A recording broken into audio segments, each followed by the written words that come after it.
Going formal for the last show, got the old nice shirt and the tie on, fittingly for one of the best divisions in the NFL, the NFC West. This is the last show of the summer series, so thank you so much for tuning in for all the different shows, and I appreciate it. And we're going to get started with one of the best divisions in football, if not the best, with three teams into the playoffs last year. And we start again alphabetically with the Arizona Cardinals. So let me put up their PowerPoint sheet over here. And the stats are not going to look that good for the Arizona Cardinals. I think we all knew that. Last year, almost just about twice as many sacks allowed as they had. 30 sacks is obviously low in the NFL. The average is closer to 40. They allowed 59. Did they get better as the year went on? Not at all. 37 points allowed per game the last five last season. I think the head coach is a slight upgrade. I'm really surprised that defensive coordinator Rawlis was kept. And we're going to get into what happened at the beginning of the season. And it's even more than what you see up there, 37 points allowed the last five when they weren't competitive. You could see all during the season that they couldn't hold a lead. And I'll point that out a little bit later on. Free agency, net gain in the offensive line, safety, a little bit of a loss. Regardless of how you feel about Kyler Murray, he started a lot of games at Arizona, and there's a void at quarterback. Okay, we talked about the schedule a lot with all the other divisions. There is quite a divide between the Arizona Cardinals schedule, according to my power numbers for all teams. And Warren Sharp and others would agree this is the toughest schedule by far, especially in weeks 1 to 11. Not exactly a great sign for a new coach to come in and say, here's your schedule, gauntlet of a schedule. It's not even close, and it's going to be something that Arizona has to navigate. And even if some teams are better than you think, as always, and some teams are worse than you think, as always, it's still going to take a lot to make this anything but one of the toughest schedules in the entire NFL. The draft, running back Love. I highlighted the offensive guard, who I think will start or see significant playing time this year, but the rest I'm not even sure. And we know, and I've told people time and time again, the value of a guy like Jeremiah Love is when he's paired with a top 12 type quarterback. Then that run pass balance adds value, and it's unbelievable. A running back on his own without a top tier or even a middle tier quarterback is just not going to move the win needle. So I don't expect the win needle to move with Love in the offense this year. What they do in the future could enhance Love's value, even though he's a tremendous talent and a well-deserved first-round pick. Carson Beck, I think, can play in the NFL. Can he start? Maybe a spot starter. I did have him as my third best quarterback in this draft. I think next year the quarterback room will look different. I know Brissett is starting this year, but I expect something else in 2027. And the rest, unfortunately, are more filler types. We'll talk about the draft that I think has to make an impact for this season to be anything of a success, and that would be the 2025 draft, not this one. Unanswered questions. What can we expect from the quarterback room in 2026? We know that Brissett or any Arizona quarterback made Michael Wilson, the wide receiver, really efficient. I mean, there was 1,000 yards of receiving for Wilson, who practically averaged 100 per game the last half of the season. And we know that their tight end, McBride, is already an all-pro. He's already outstanding. I have no doubt that they're going to go ahead and incorporate those two into the offense. But ultimately, Brissett behind this offensive line, it's not going to be a great match. They certainly hope Love takes some of the pressure off, but I don't expect a lot from this quarterback room. Is he the worst quarterback that ever lived? No, but I think there are easily 20 or more quarterbacks that are better than Brissett. The goal for the team, get competitive. I mean, really competitive, even win some of these close games. For me, I'd say if they win at least 4 games, that meets my expectations for this year. I'm bearish on them And so is the general public, and so are the odds makers. 4.5 is tied with Miami for the lowest win total. At one point, Arizona was considered a little bit worse than Miami, but now everybody's betting Miami under. But Miami and Arizona are clearly the worst.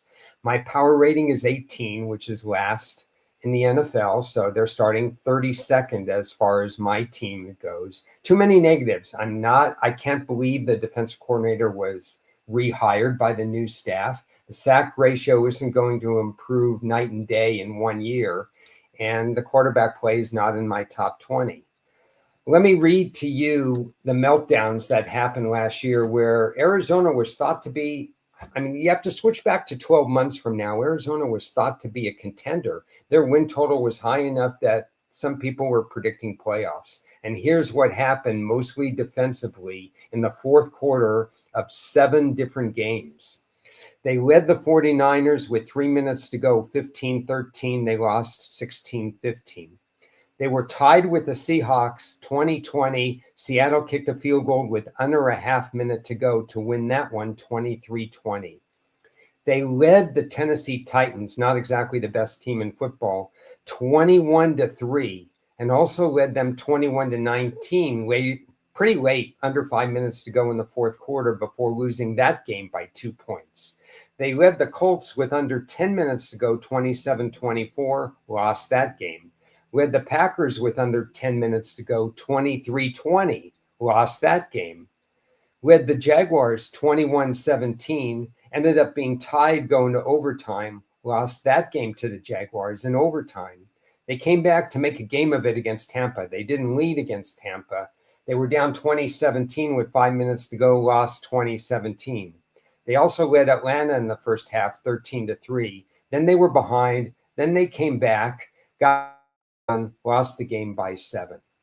All those games, these are not even the 5 that they were just horrible, those last 5 of the season when their defense melted down, the team kind of melted down. This was a team that just couldn't stop anybody at the end of games throughout the season and all throughout the game at the end of the season. So I think they have a lot of work to do defensively. Yes, after the late bye week, they play the Jets, the Raiders, the Saints. Maybe a meaningless game for San Francisco. Who knows? They may get to rest their starters week 18. You might see them get 2 or 3 wins after their week. But I think really this is going to be about learning who can play and who can't play. What about the Arizona 2025 draftees? Remember, the first 5 picks in the 2025 draft for Arizona were all defensive players. Walter Nolan, who barely played, first rounder. Will Johnson, who came off an injury. They expect more out of him at cornerback. Jordan Birch actually had 23 tackles last year. Cody Simon had a decent start, and another guy had 46 tackles. So they have to build off that 2025 draft. I think next year, when they have a top 3 or 4 quarterback and pair him with Love and Carson Beck as a second stringer, maybe we'll see things not happy about. I don't think they're going to be much this year. So you flip to the other side of the coin, and everybody's favorite now is the Los Angeles Rams. And last year, they were 1 fluke play away from being the number 1 seed, and maybe they would have been the defending Super Bowl champs. But that fluke play against Seattle, when the offensive player just kind of let the ball sit there, and then Seattle ran it in for the counting touchdown, that dropped the Rams to the 5th seed. Eventually, they lost to Seattle at Seattle in the title game. Great sack ratio as always. And I think the team adhered to that and the coaching staff adhered to this. They said, we didn't get it done in December and January. We missed out. We gave up a lot of points, really 30 per game in December and January. And the defense needed correction. And we'll get into that, of course. I don't usually put penalty ratio stats on there, but we're always looking for edges, right? We saw Denver always penalized 2 years in a row. It starts to become a trend, something you can think about. Well, the Rams tend to be well coached in terms of penalties. 2 years in a row, they've had top 1 or top 5 penalty ratios. maybe they don't beat themselves in late games. That's just something to think about. We know about the head coach. He's great. We know they upgraded the secondary. They have two guys from Kansas City. One of them cost a first-round pick. We knew that was a huge focus on them. But the hidden value here is that they have a new special team coach. They have a new snapper. They have a kicker that they used in the last few games last year. They went out and drafted and signed free agents with special team experience. They needed a complete overhaul after special teams has cost them somewhere around 4 games in the last 2 years. And as we know with the Rams or any team, even one game can matter. Schedule is the 4th toughest, massive early schedule. Weeks 3 and 4 at Denver and Philly, 2 short weeks in the first 5. And obviously they're going to Australia week 1. Pacing will be better after 10-18. The object is to not get hurt early and to stay the course, and don't worry if the record is 1-3 right away, because it's a tough schedule to start the season. I highlight Ty Simpson in the draft because he's the polarizing guy, but the Rams, even before the blockbuster trade for Myles Garrett, didn't plan to have a high first-round draft pick. They were expected to be one of the last 4 standing this coming year, maybe miss out on the quarterback derby next year. Well, now they're definitely going to miss out. They're not going to have first-round picks for the next couple of years. They think Ty Simpson has upside. They hope Matthew Stafford plays 2 more years and Ty Simpson gets the quarterback best seat in the house where he's watching a true professional play, and then Ty Simpson can develop. I'm fine with that. I wish they would have traded back from 13 because he would have been available 10 picks later. There's no question about that in my mind. The rest of the draft, another tight end. We know the Rams are very tight end centric. As we'll see very soon in the next slide, I think they're going to use a lot of 3 tight ends again because their wide receiver group not very deep. And then a couple of other guys who might make the team later. Obviously, a very small draft, but you have to count McDuffie in this draft class because he cost them a first-round pick. And later on, you're going to be using Myles Garrett as part of this draft class as well.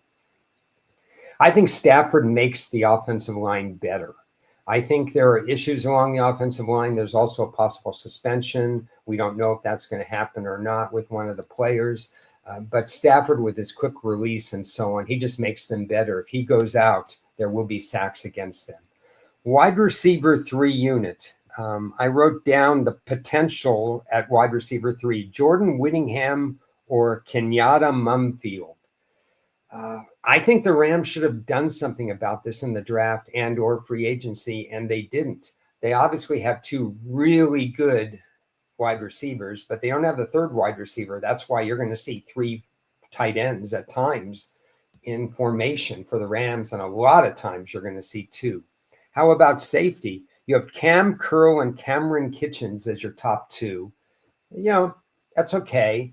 But then you have people that nobody's ever heard of after that. Take a look at their depth chart. I think they made a mistake by not enhancing the wide receiver unit and the safety unit. Of course, the goals remain the same as the number 1 presumed team in the NFL, winning the NFC and even more. Well, their win total is skied now. They're now up to 11.5. I kept keeping my power rating at 32, which is still number 1 in the NFL coming into the season.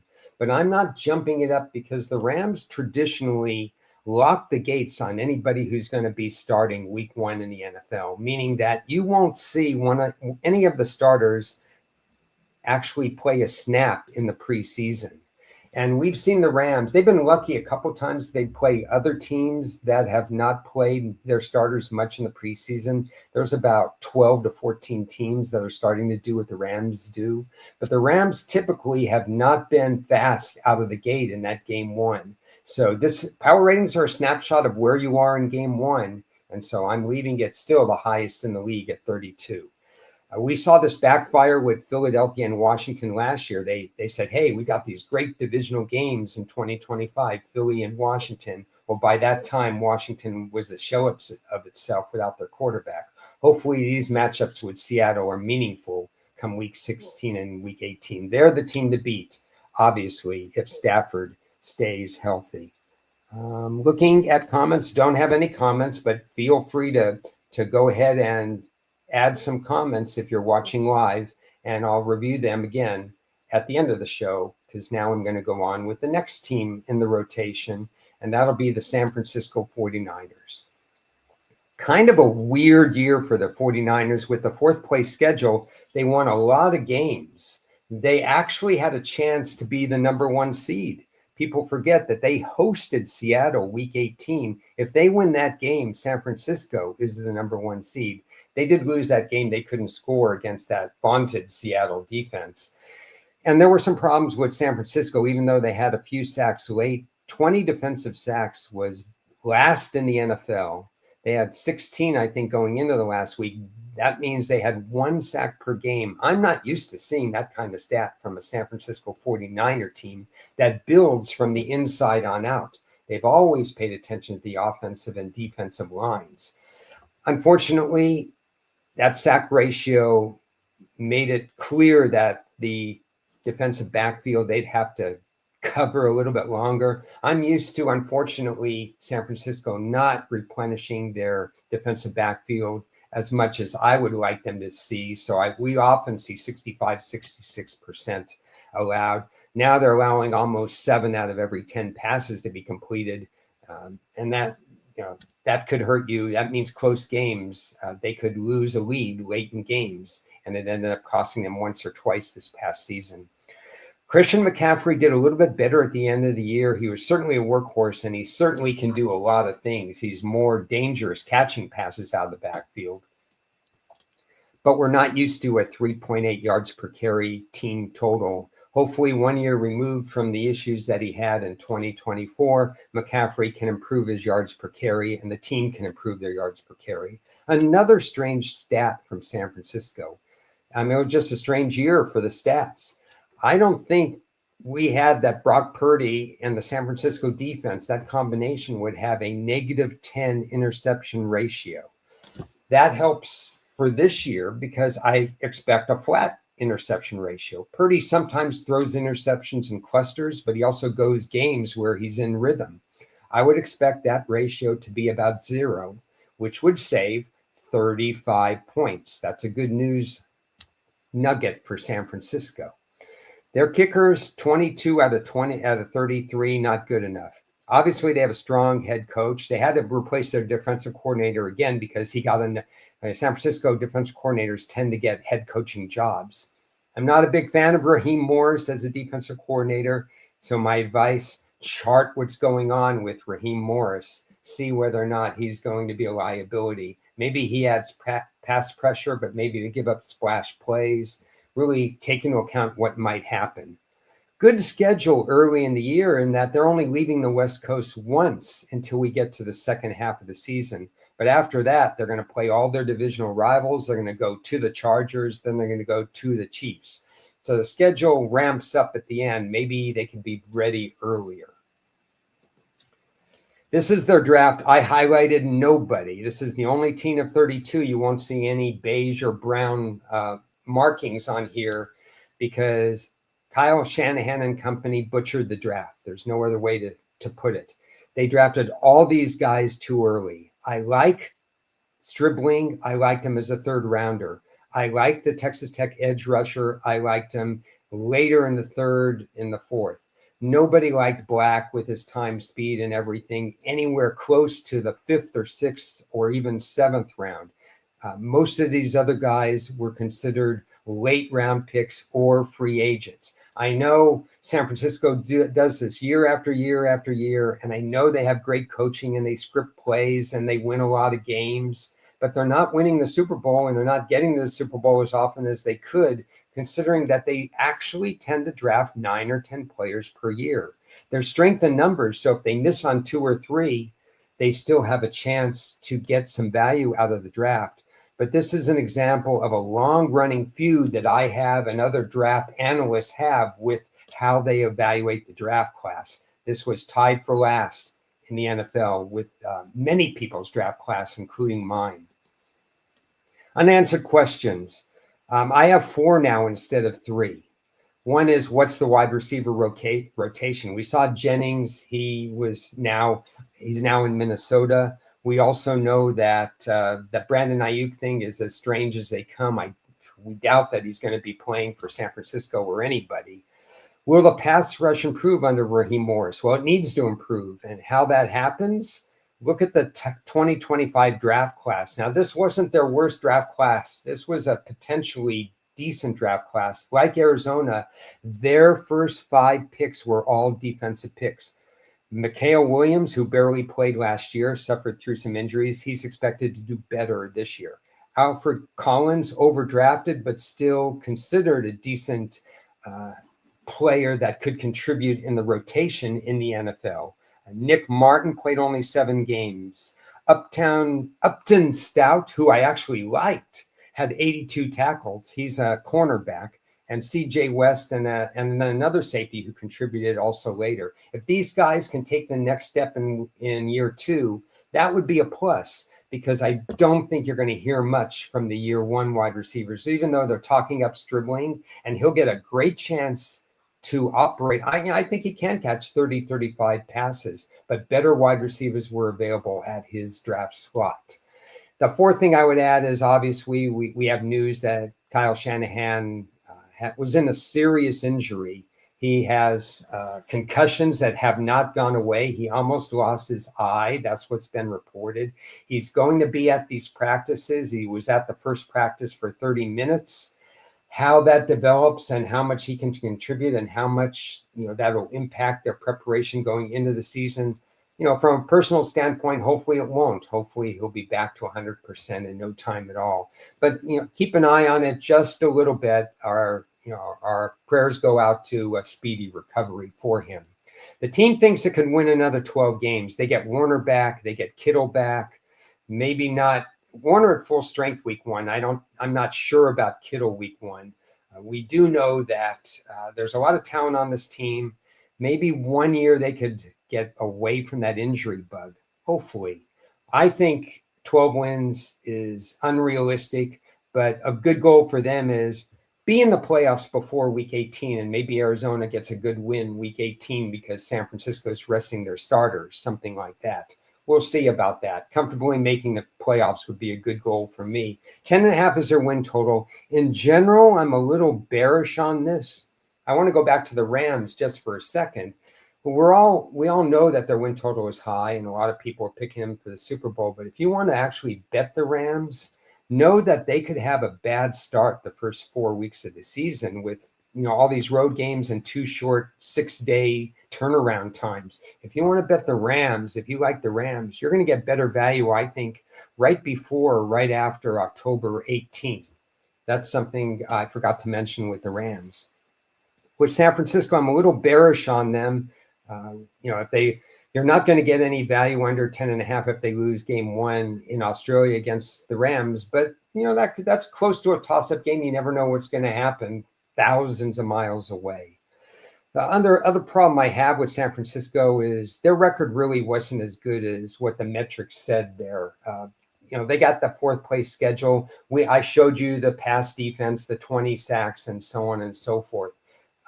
I think they got away with some things, and this schedule is a little bit harder. But again, if they stay healthy, maybe they'll be better. And we do have a positive. For every negative, there's a positive. That interception ratio should improve. Last and not least is the Super Bowl champion. What a great way to end the series, to go with the Seattle Seahawks. I know Bertie and others might be interested in what I have to say about them. And basically what I have to say about them is the stat sheet was pretty good. Kubiak was a great innovator. Even when they scored 20, 23 points, you could see that they were setting up mismatches with their offense. You could see how they were really clogging one side and got a mismatch against the New England defense in the Super Bowl. 47-27 sack ratio with an offensive line, and with Sam Darnold, we were expecting, I'm certain that I was not the only one expecting, a league average number of sacks against Sam Darnold, maybe around 39, 40. Instead, we got 27. Kudos to Kubiak, who unfortunately is not here anymore. But McDonald has proven in 2 years that he's a fast riser as a head coach. Great run defense, one of the top two, -6 fumble differential. I know they're going to have new running back this year, but still, you got a situation where that's probably a little bit more random, and you might gain some points on that. First place schedule. We know the schedule isn't easy, but the NFL did throw them a couple of bones. 5 primetime home games. And as we get to October and early November, you're going to notice in their schedule the 12th man, or whatever you want to call Seattle's home base. 5 home games in a 6-week period. So a chance to get off to a rather fast start, even though there are some good teams, really good teams on this schedule. This was tricky for Seattle. They didn't have a lot of time to prep, and a lot of teams traded ahead of them in the first round. They were stuck at 32. They thought they were going to be able to trade back and get Price in the low 40s. They didn't want to take that chance. Ultimately, they got no deals on draft day that made them want to trade down. They only started the draft, by the way, with 4 picks, and they got Price, which was the consensus number 2 running back behind his Notre Dame teammate, Love. And they're both in the same division now, so that'll be interesting. Bud Clark had a 3rd round grade. Getting him at the end of the 2nd round is not horrible. Why I highlight him is because running back and safety were Seattle's top 2 needs. Again, they couldn't afford, even though Bud Clark was expected to go maybe 80, 90 in the draft, they couldn't afford to trade down now and miss Bud Clark, because we were starting to see safeties being taken off the board. If they missed on him, yes, they could have gotten a rated talent at 70 or wherever they would have traded down, but it probably wouldn't have been a safety, and it might not have been Bud Clark. They didn't want to take that chance. They traded back a few times later, turned 4 picks into 8. But remember, 2026 draft was not a very deep draft. So a lot of the names on here are going to be filler types. 3 or 4 might make the roster, but I don't expect contributors. Basically, Seattle's draft is a draft of 2. They hope Price hits the ground running. A lot of running backs are able to hit the ground running. They need him to do that because obviously Walker's in Kansas City, and they need Bud Clark as well because they're replacing their safety. So they fill needs, but not much else. Will the offense miss Kubiak as a coordinator? That's what the $1 million question is going to be. We're going to find out. I know there's been a lot of comments saying that the new offensive coordinator is his own guy. He sees the game differently. Okay, that's not necessarily a bad thing. What happens to Darnold if there is a run game problem? To me, that should be starred and asterisk. That's very important, because I think there will be a problem if they cannot get the run game going like they did last year. Pretty similar goals, repeating as NFC champions, I think would be the team goal. I think they want to at least get to the title game, get back there. They see the fact that Philadelphia in their division, it's a little bit rougher. They think they can beat Philadelphia. They can beat some of the other teams, the Bears, the Lions, and so on. They want to match toe-to-toe with the Rams. They've had some success recently against the 49ers. To me, it's all about getting back to the title game. Not easy in this day and age. Once you've tasted the Super Bowl, do you have that same competitive spirit? Final PowerPoint slide of the process here. Win total is 10.5. Now it's slanted to the over. People like Seattle, but they understand that the Rams are in the same division, and so are the 49ers, and they have the first place schedule. My second highest power rating. Everybody else is 30 or lower. The Rams are 32. Seattle is 31. They deserve to be that high.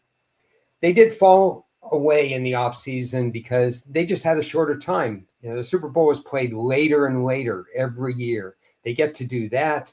Then everybody else has had a leg up. They've had weeks to prepare for who they're going to re-sign, who they're not. Seattle fell behind there.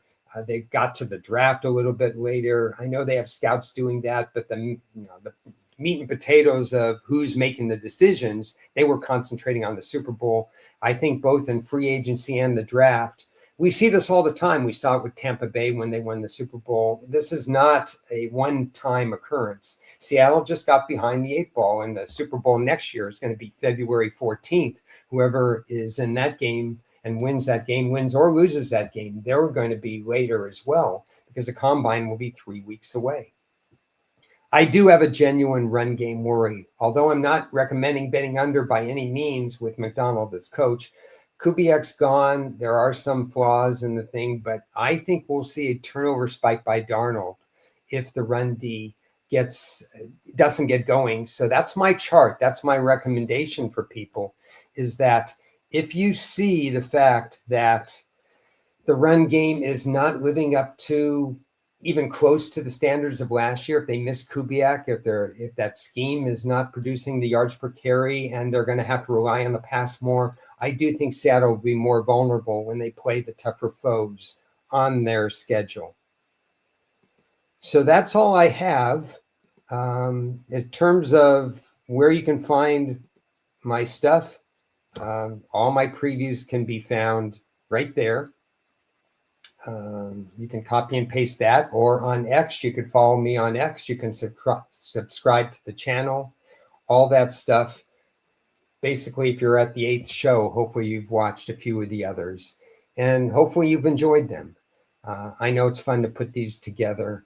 Now take a little bit more of a mini break before we get to the first preseason games. The only other thing I would probably say right now, as I get this off, try to get this off, is I'll be back. I'll be back probably in sometime in August, maybe before, with some content with other people, guests on other people. Maybe we'll bring back, Ted has some content that he wants to share from the Rams camp. Chris will get back involved. Hopefully, if we're both continue to get a little bit more healthy, we'll be back with different shows. So follow me. Hope you got a lot out of the series. Sorry for rambling at the end. Tide comes off. It's 93 degrees here. Thank you very much, and we'll see you down the road.